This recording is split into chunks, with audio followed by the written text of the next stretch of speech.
नमस्कार. 5च्या बातमीपत्रात मी योगेश कोलते आपलं स्वागत करतो. पाहूया काही ठळक घडामोडी.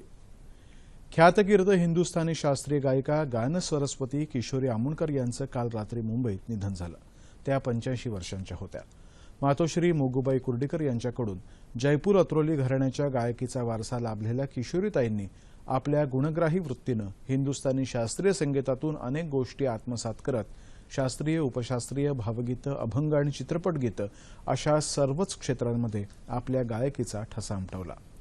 त्यांचा स्वरार्थ रमणी राग सिद्धांत हा ग्रंथ पुढच्या अनेक पिढ्यांना मार्गदर्शक ठरेल.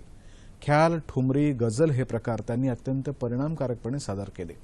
गीत गाया पत्थरोने या चित्रपटाच्या शीर्षक गीताद्वारे त्यांनी हिंदी चित्रपटसृष्टीत पदार्पण केलं. त्यांनी दृष्टी या हिंदी चित्रपटाचं संगीत दिग्दर्शनही केलं. सुरांच्या या सरस्वतीला भारत सरकारनं पद्मभूषण आणि पद्मविभूषण पुरस्कारानं सन्मानित केलं होतं.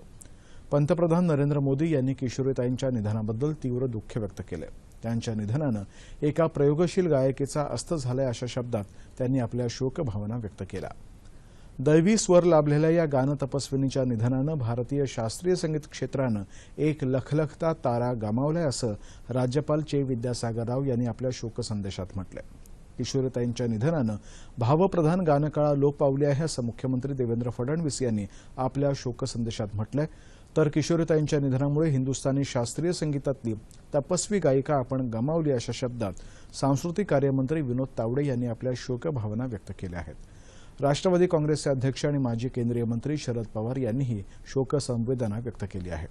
किशोरीताईंच्या पार्थिव देहावरती आज संध्याकाळी मुंबईत शिवाजी पार्क स्मशानभूमीत अंत्यसंस्कार करण्यात येणार आहेत. भारताच्या अंतर्गत बाबीमध्ये चीननं दखल देऊ नये असं केंद्रीय गृहराज्यमंत्री किरेन रिजिजू यांनी स्पष्ट केलंय. तिबेटी आध्यात्मिक नेते दलाई लामा यांच्या अरुणाचल भेटीमुळे भारत चीन संबंधांवरती गंभीर परिणाम होऊ शकतो असा इशारा चीनच्या परराष्ट्र व्यवहार मंत्रालयानं दिला आहे. त्या पार्श्वभूमीवरती रिजिजू यांनी हे वक्तव्य केलंय. अरुणाचल प्रदेश हा भारताचा अविभाज्य भाग आहे आणि या भागाला दलाई लामांच्या भेटीला चीननं हरकत घेता कामा नये, तसंच भारताच्या अंतर्गत बाबीतही हस्तक्षेप करता कामा नये असं रिजिजू यांनी आज वार्ताहरांशी बोलताना स्पष्ट केलं.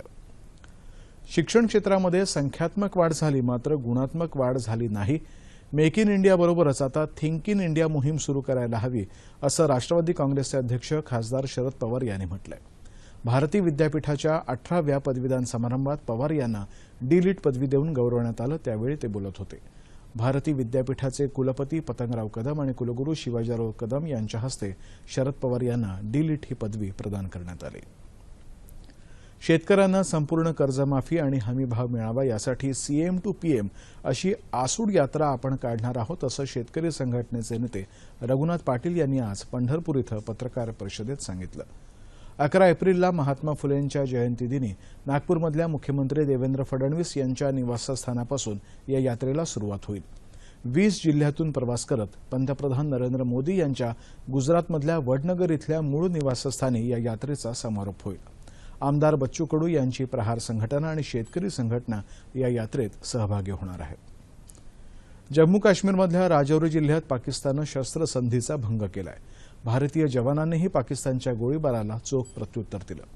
कालही जम्मू काश्मीरमध्ये पाकिस्तानी सैन्यानं 2 वेळा युद्धविराम कराराचा भंग केला होता. सकाळी 11च्या सुमाराला पाकिस्तानी सैन्यानं या जिल्ह्यातल्या भीमबेर गली सेक्टरमध्ये जोरदार गोळीबार केला. अद्यापही अधूनमधून गोळीबार सुरूच आहे. आज चैत्र शुद्ध नवमी म्हणजेच रामनवमी. देशभरात आज सर्वत्र राम जन्मोत्सव साजरा केला जातोय. शिर्डी इथल्या साई मंदिरामध्ये रामनवमीच्या उत्सवासाठी भक्तांची मोठी गर्दी झाली आहे. आज रात्री प्रभू रामचंद्रांची मिरवणूक काढण्यात येईल.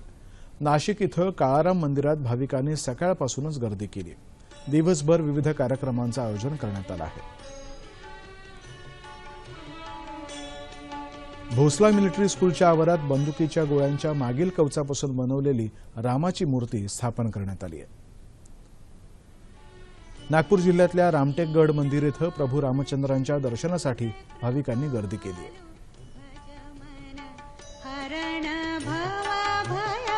मुंबईत बोरिवलीतल्या बाभई इथं पारंपरिक पद्धतीनं रामजन्मोत्सव साजरा झाला। या उत्सवाला 900 वर्षांची परंपरा लाभली आहे। राष्ट्रपती प्रणव मुखर्जी, पंतप्रधान नरेंद्र मोदी, मुख्यमंत्री देवेंद्र फडणवीस यांनी जनतेला रामनवमीच्या शुभेच्छा दिल्या आहेत। आणि याबरोबरच हे बातमीपत्र संपलं। पुन्हा भेटूया संध्याकाळी 7 वाजता आपल्या सह्याद्री वाहिनीवर। नमस्कार।